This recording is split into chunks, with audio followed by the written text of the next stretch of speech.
캐나다 정부가 비시주와 함께 하루 $10 보육료 시행을 위한 첫걸음을 내딛었습니다. 저스틴 트루도 총리와 존 호건 비시주 수상은 8일 오전 코키틀람 시청 앞에서 열린 기자회견에서 비시주 유아 보육료 안정화를 위한 상호 협정을 공식 체결했다고 밝혔습니다.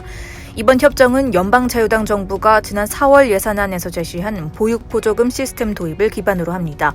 앞서 연방정부는 지난 예산안 발표에서 퀘벡을 제외한 나머지 준주 당국과 함께 50대 50으로 보조금을 분담하는 시스템을 구축해 오는 2026년까지 보육료를 하루 평균 $10로 낮추겠다는 목표를 제시했습니다. 이 협정의 일환으로 연방정부는 비시주의 6세 미만 아동에 대한 보육 시스템을 개선하기 위해 향후 5년간 $32억 비시주에 투입할 전망입니다. 연방정부와 가장 먼저 상호 협정을 맺은 비시주도 이날 향후 3년간 보육 시스템에 $25억 이상을 투자하기로 하는데 합의했습니다. 현재 비시주의 보육료는 밴쿠버와 같은 대도시의 경우 하루 평균 $40를 넘길 정도로 비용 부담이 큰 것으로 알려졌습니다. 현재 일일 $8.35 보육 시스템을 운영하고 있는 퀘벡주와 비교해 큰 차이입니다. 이에 연방정부는 퀘벡에서 시행 중인 보육보조금 시스템을 모델로 비시주를 포함한 각 주 보육료를 향후 5년 이내 하루 평균 $10까지 줄인다는 방침입니다. 또한 정부는 오는 2022년 말까지는 비시주의 6세 미만 아동의 평균 양육비가 50% 절감될 것으로 보고 있습니다.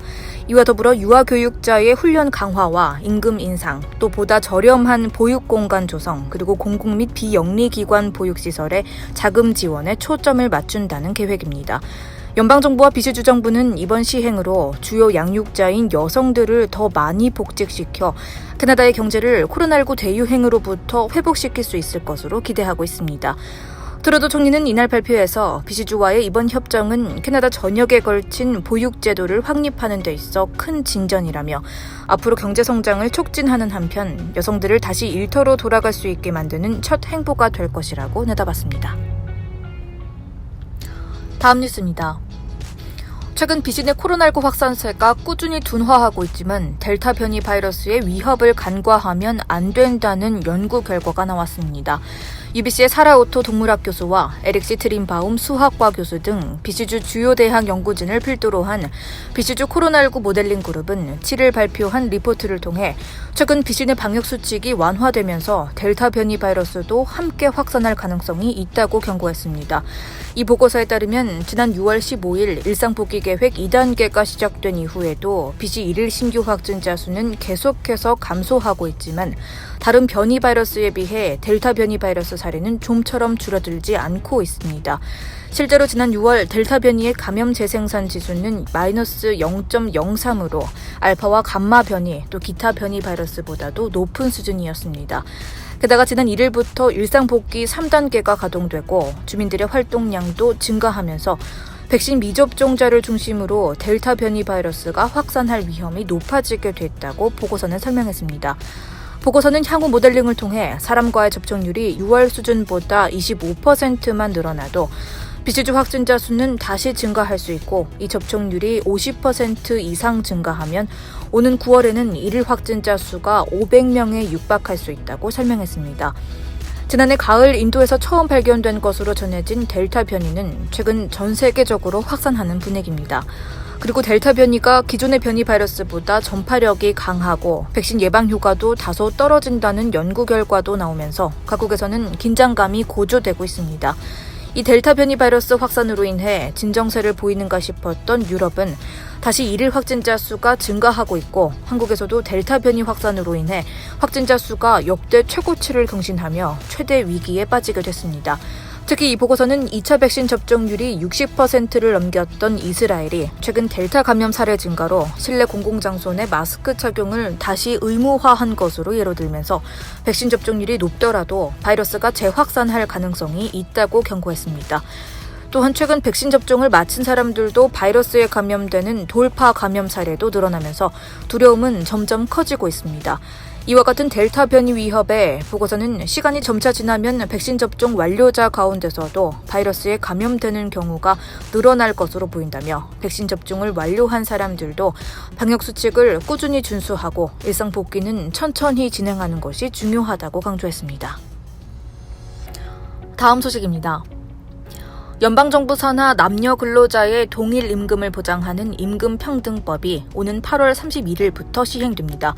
연방정부는 7일 성명을 통해 연방 관할권에 속하는 항공은행, 통신 등 기업이 성별에 기초한 임금 불평등 문제를 해소할 수 있도록 내달 시행일부터 향후 3년간 이 같은 법안을 단계적으로 시행할 것이라고 밝혔습니다.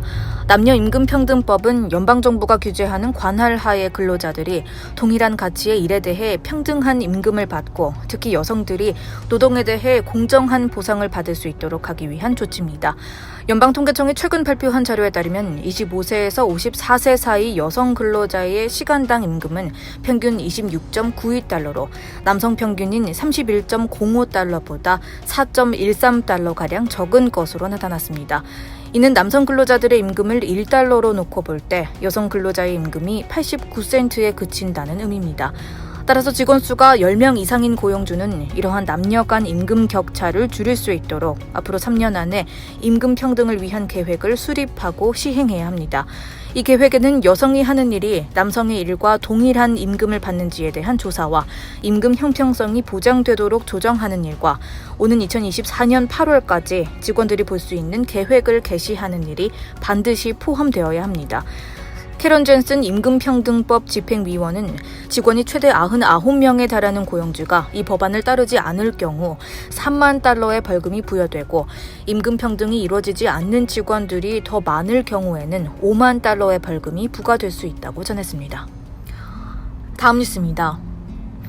지난해 10월 BC주 매닝파크에서 실종됐던 20대 남성이 9개월 만에 숨진 채 발견됐습니다. 7일 RCMP는 9개월 전에 실종됐던 조던 나탈러 씨의 시신을 며칠 전 그의 물품이 발견됐던 지점으로부터 약 3km 떨어진 곳에서 수습했다고 밝혔습니다. 나탈러 씨는 지난해 10월 10일 혼자서 매닝파크로 하이킹을 떠난 이후 행방이 묘연했습니다.